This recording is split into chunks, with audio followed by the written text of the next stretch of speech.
In the nick of time. There it is. Kern County Raceway Park is here. Stephen Blakesley. Well, you had a movie last week, Godzilla. Yeah. And back to racing this week. How was the movie? First, let's introduce your guest real quick. First of all, we have Brian Richardson here, our points leader on the CITGO late models, and trying to add to his 2003 Mesa Marine Championship and get our late model title. And as long as he takes the green flag on Saturday, he's got that all done. So. More importantly, though, this is what I love about this show. Okay, we just had Bakersfield Speedway in here. We talked a little bit about wheat farming. We talked a little bit about the economy. Then Stephen Blakesley comes in with Mr. Richardson here, and he brings us peaches. And Griffith's over there now thinking about salivating because if anybody knows Mike Griffith likes to bake. And are you going to would this be a pie or a cobbler? That could be a nice cobbler. That's what I'm thinking. Cobbler would be good. I'm thinking just lunch. Is what that's going to be. I know better during peach season not to leave Griff out on the peaches. If I not, I hear about. He never wants to talk about racing or anything else. Hey, when are the peaches going to be? That's all he really cares about. So, Brian, obviously we're here to talk racing, but let's talk a little bit about this. Is this a family business? Or? Yeah, yep. This is a family business. My grandfather moved up here in the mid '60s, and we've been farming stone fruit ever since. Summer Ripe is one of the brands we pack under, and right now we're actually in the middle of our harvest. This is our peak week. So you're busy. Busy, but was able to make time to come in here and see you guys and bring you guys a few treats. I love it. And peaches, obviously, you start talking about the stone fruits. What else? Give us kind of the overview of everything you kind of farm. Well, our big deal is stone fruit. Late season, we have these. This is an Autumn Rich, named after our family proprietary variety. We start peaches about the 1st of August and go till about the 1st of November. We have a new venture with clementines in the ground, and so we're excited about that moving forward. But that's how we make our living. It's kind of interesting with fruit. Everyone is kind of vying. And Kern County is kind of the epicenter of it here. With you have the cotton candy grapes that just come out. Almonds are obviously gigantic here. The cuties were kind of born here. Baby carrots. What's the hottest thing in the stone fruits? Well, in stone, I like to say our late season peaches are. I mean, these things are the bricks. The sugar in them is really high. They eat fabulous. They cook well. Like I said, this is a proprietary variety. Most of the stone fruit shippers are all finished now, so we have a little window to get in and snag some of that business. So we're shipping to quite a few stores across the nation exclusively and supplying them and just trying to make a living. Is it domestic business, or do you have a little export? Both. I would say our company is probably in the neighborhood of 65% domestic and 35% export. We export a lot of fruit to Latin America, Mexico, and Central America. Interesting. Yeah, absolutely. Well, it's not really a hobby because racing. I mean, racing is a hobby, but it's also kind of a job too in its own right? Well, no, I wouldn't say. You have to have a good job and able to afford to race. But that's the economic part we were talking about earlier. That's the economical part. But no, I mean, racing has been in my blood. I mean, I went to Mesa Marine as a kid, woke up one day and decided to start racing out there, won the track championship in 2003. I didn't race a whole lot, traveling after Mesa Marine closed 4 or 5 times, a couple of West races, a few late model races. And then when this new track opened, obviously, I mean, it's 10 miles from my house. We were all on board and got our feet wet last year and got a team put together. I know Eric won a few races last year. This winter, I built a new car and we decided to, go full throttle and try to go after this thing. And really have had an amazing year. I mean, I've won 10 out of the 20 races we've been in so far. I've gave a couple away myself with my lack of driving ability. But, I got to let my cousin Eric win every now and then, just so he feels good about himself. The closure of Mesa Marin, how would you kind of characterize? I've heard a lot of people kind of say, it was like a traumatic thing for the community to have that facility close. Yeah, it really was for me. I had been going there since a kid. I started racing in '98 there. When it closed, I had this huge gap in my life. So I went and bought a chopper, and then I went and bought a Harley, and I'm like, no, this isn't working. Then I started playing golf, and I'm like, well, this isn't working either.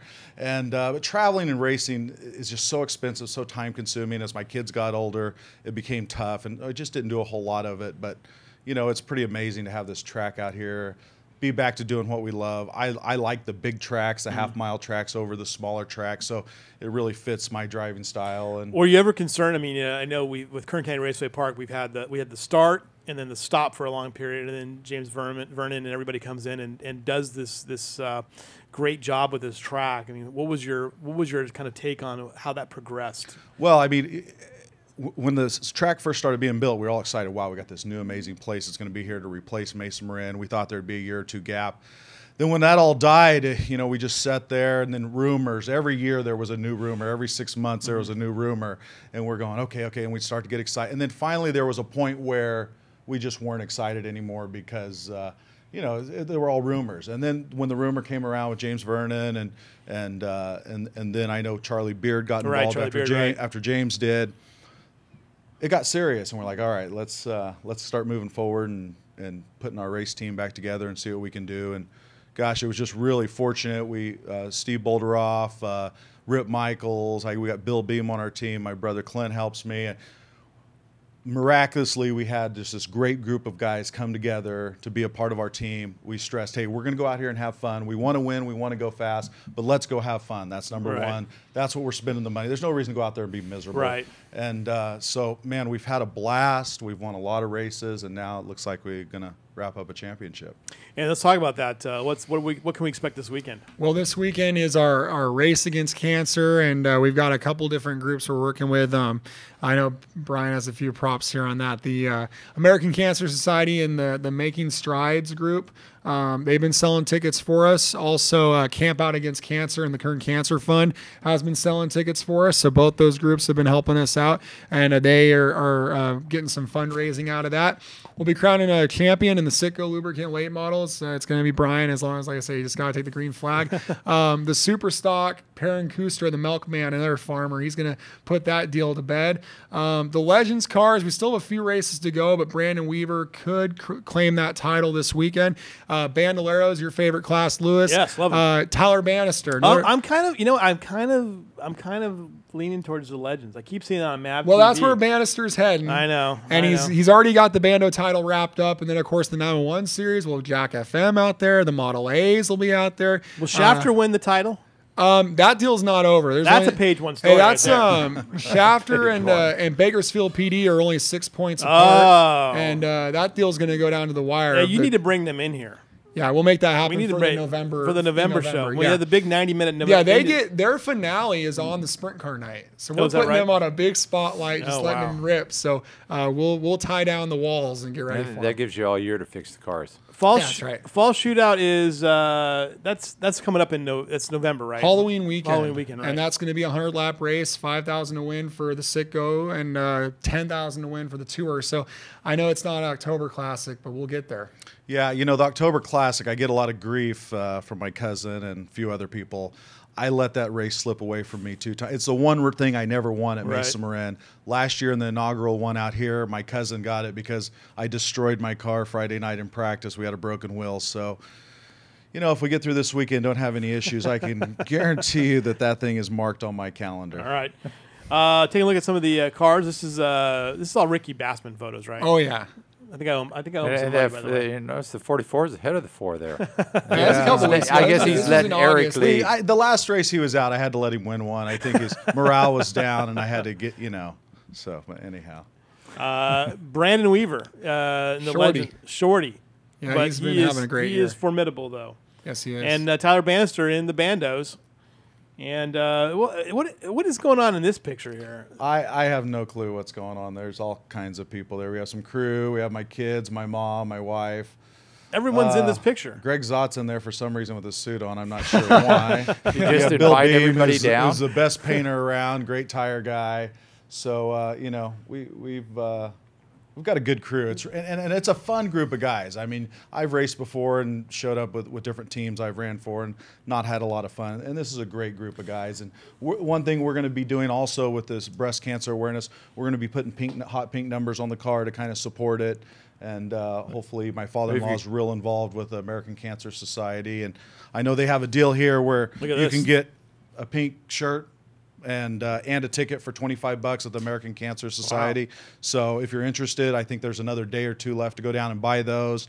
Help support. The track's been gracious enough to put some of that money back in the American Cancer Society's pocket. So we want to help all we can. I think everybody at some point in their life has been affected by cancer. So we want to give back there where we can. I think too many people have been affected by cancer. Yeah. You know? Oh yeah. Well, do you have some pink on your car? Yep. We're going to change the numbers from the Dayglow yellow to Dayglow pink, and then we'll have a pink strip across the nose to help support it. I know my mother-in-law is a breast cancer survivor. My mom currently has multiple myeloma, and so everyone is affected at some point. So it's really great how the businesses, racers, everyone is to help donate and right. fight for a cure. Yeah, because you're right. Because everyone, there's hardly anybody in this world that I know that has not been impacted by cancer. My wife's family's been impacted by it terribly. So yeah, my father survived it 3 times. Yeah, so it's really. He looks great too, by the way, because he's been here and it was good to see him. He visited us a few weeks ago. People call me during the middle of the show. What's going on here? A couple weeks ago, Gene Fife won the Superstock main, and he had about 22 people. That's our record for a Victory Lane photo. So gather up all the Summer Ripe Rich Pack people, because if he wins Saturday, he'll have the whole town to be there. Yeah. Well, Gene's a great guy. I used to race with him at Mason Marin in the same series, but I can tell you, I think we're going to have the finest cooked champagne ready, and I think there's going to be a heck of a celebration afterwards. There we go. We've all worked really hard, and to be honest with you, the cars have been so great this year. Driving them's really been the easy part. Right. So let's take a look at that real quick. The Pro Late Model standings here. David Mayhew in the lead there. Is that insurmountable, or it just depends on the car count? But that'll be October 18th, and so Johnny's going to need all of his friends. He's going to need about 10 cars if he wants to do it. Okay.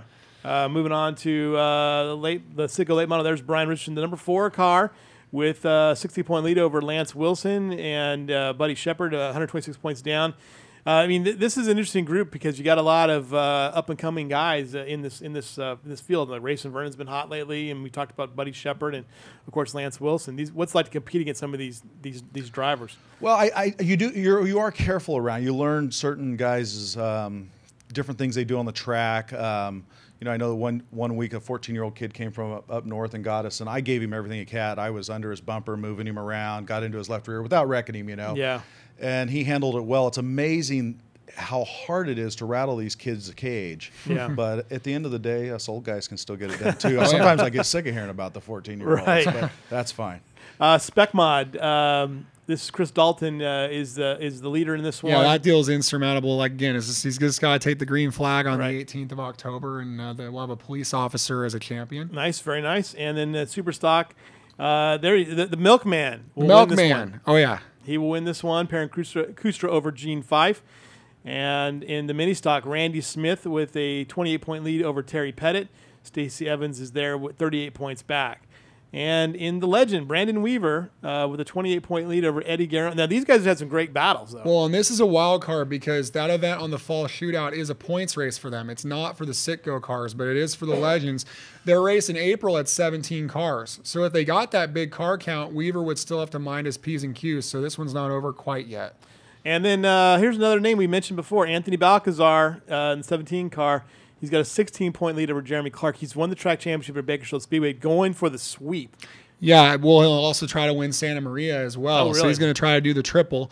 And this will be Halloween night, a free admission deal for the fall shootout. We'll be crowning our mini dwarf champion. So we want to encourage all the kids to come out. We'll do trick-or-treating during the autographs. And nice. It'll be a family-friendly night at the races. Bandoleros, Tyler Bannister there, Braden Rogers, and Cabe McClenny. And junior mini dwarf Bailey Thompson was the leader with a slight lead over Kiersey Jung. The girls leading the way here. Yeah, it's 4 of the 5 are girls. Unbelievable. Yeah. So that's good to see too with the young ladies in there. It's amazing. Griffith, again, have you thought more about these peaches? Yeah, they look like they need to be eaten. It's barely been 10 years since you last had these brought to you. So I don't think it's been no, actually, I had some a couple of weeks ago because there was a couple lugs in the ticket booth, the check-in booth to get your pit passes. So I snagged a Now, few I have peaches to tell you, Brian, that he's been telling me all day long he's going to bring a lug. He's going to bring a lug. We he's just been on edge all day, looking forward to this. So, Well, he made his day. I brought 6. It'll be gone. But they're all in his control. I So know. if you guys want some, good luck with Yeah. that. I don't know if he'll give any up over there. Good deal. All right. Thank you guys for joining us. Next week, we got big stuff going on. We'll be back with Bakersfield Speedway, Auto Club Formosa Raceway, and Kern County Raceway Park. We're gonna have some champions to talk about, right? That's right. So come All and see us on Saturday. We start at 7, $15 to get in, and we'll support the cancer. What a deal. Get out there. They're going to give back to the community. Get out there, support these guys. Check out these racers. See a champion. Have a peach, too. We'll see you guys next week.